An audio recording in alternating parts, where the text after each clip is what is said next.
Olá, é bom ter você de volta. Nessa próxima decisão, nós vamos confirmar o julgamento no incidente de resolução de recursos repetitivos relativo ao tema número 18 do TST, que se vincula a pedido de desistência em ações que tratavam de licitação de terceirização. Esse incidente foi originado no julgamento do recurso revista 664 de 82 de 2012. Na ementa, um dos aspectos principais que eu quero destacar é o seguinte: nos casos de lides decorrentes de alegação de fraude sob fundamento de ilícito de terceirização de atividade fim, o litisconsórcio passivo é necessário e unitário. Necessário porque manifesta o interesse jurídico da empresa de terceirização em compor essas lides e defender seus interesses e posições, entre os quais a validade do contrato de prestação de serviços terceirizados e, por conseguinte, dos próprios contratos de trabalho celebrados. Unitário, porquanto o juiz terá de resolver a lide de maneira uniforme para ambas as empresas, pois incidíveis, para efeitos de análise de sua validade jurídica, os vínculos materiais constituídos entre os atores da relação triangular de terceirização. Então, o que ocorria? Ainda vinculado à aplicação da súmula 331 do TST, que vedava a licitação, a terceirização ilícita, ou melhor, que dava efeitos de configuração de formação de vínculo de emprego com o tomador de serviços quando essa terceirização se demonstrava ilícita.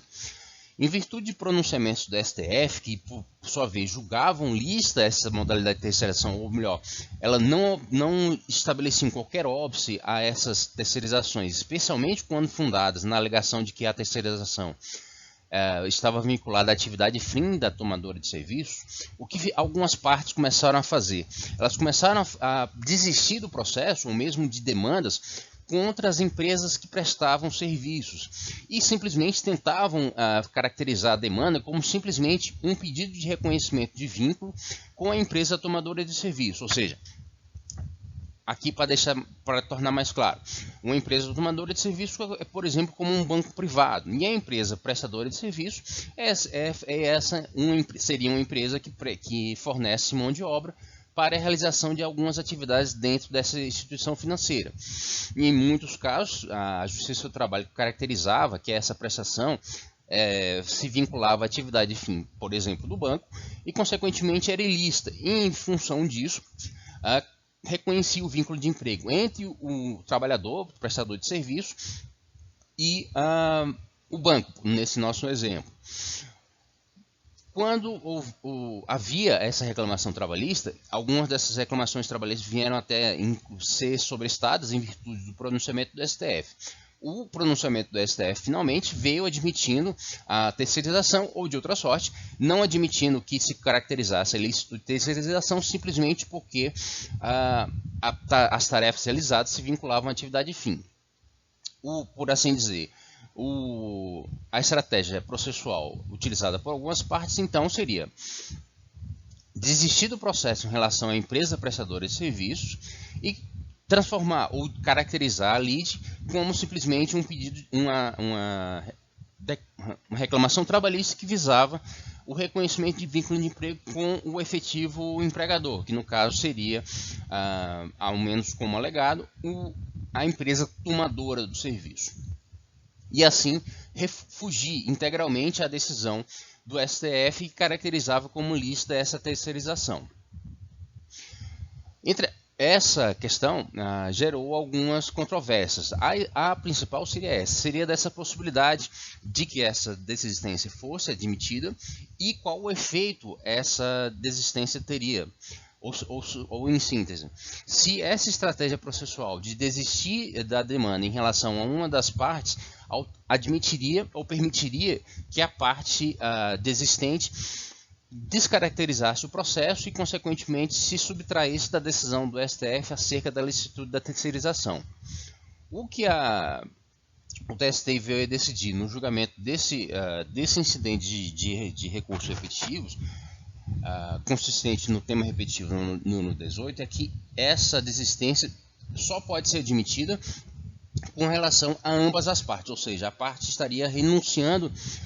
reclamante estaria renunciando à sua pretensão em vista de ambas as reclamadas, ou seja, tanto a empresa prestadora de serviço como aquela empresa prestadora de serviço.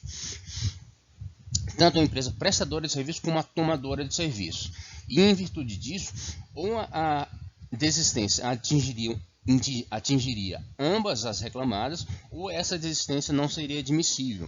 E o outro efeito disso é de que, uma vez admitida essa desistência, esses efeitos atingiriam a ambas as reclamadas e, consequentemente, o processo não seguiria mais à frente, porque o entendimento então passaria a ser de que a parte reclamante teria desistido de sua pretensão, não só contra a empresa prestadora de serviço, mas também contra a tomadora de serviço.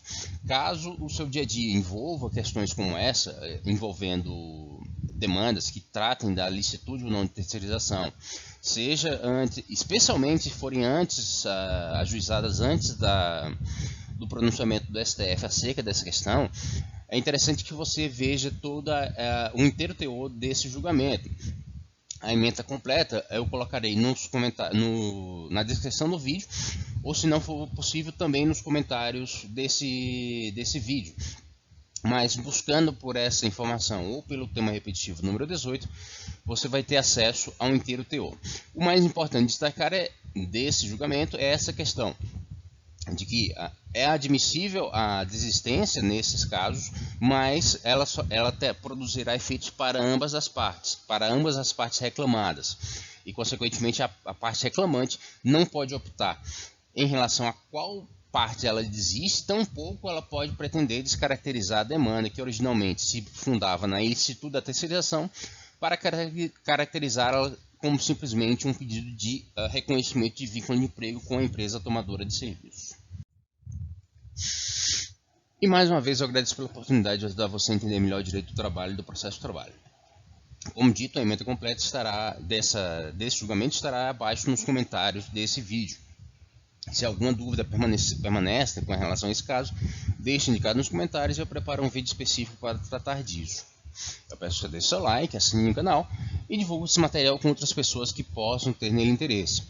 Mais uma vez eu agradeço e nos vemos no próximo vídeo. Até mais!